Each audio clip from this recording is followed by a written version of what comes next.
Hello, Namaskar, welcome you to the SAAR Analysis. I am Chaman Naik and here's my take. What if the world's biggest geopolitical rivalry is no longer being fought on land but at sea? This week, Russia and China launched another round of naval exercises off China's eastern coast. Well, individually, these drills may appear just as a routine work, but together they represent something far more significant. A sustained military partnership between two nuclear powers challenging the existing balance of power in the Indo-Pacific.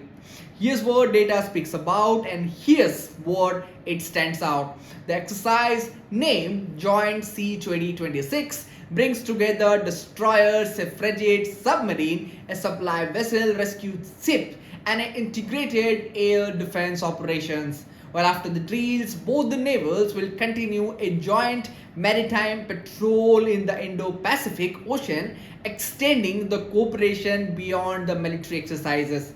This isn't about an isolated event. Russia and China have conducted regular joint military drills for more than a decade, with their operational coordination expanding across Sea of Japan, East China Sea, the Mediterranean, and the Arctic, and now increasingly the Pacific.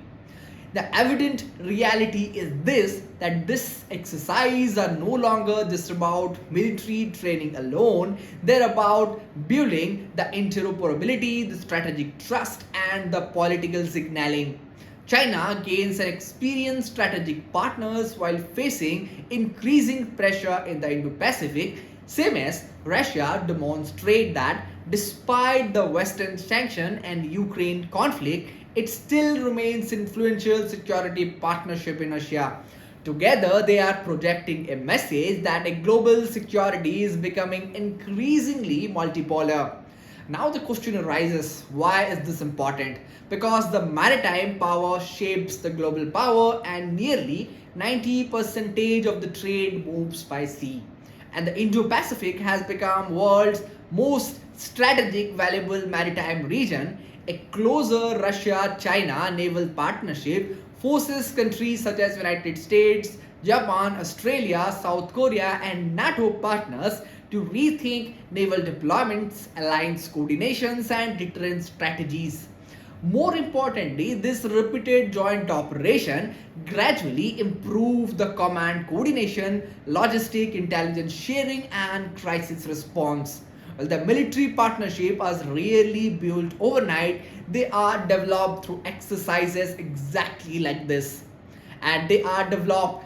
This is why this analysts pay attention not simply to move the ships involved, but the frequency and sophistication of the cooperation.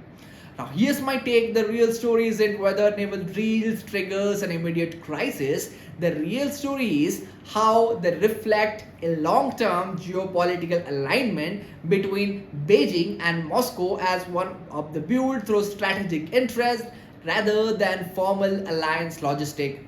Well, in geopolitics, the power is measured not only by the military capability but ability to operate together when the global tension rises.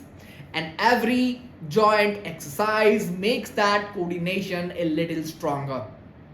The question is, the world should be now asking not whether Russia and China are conducting another naval drill, but whether these repeated exercises are quietly reshaping the future balance of power across Indo-Pacific.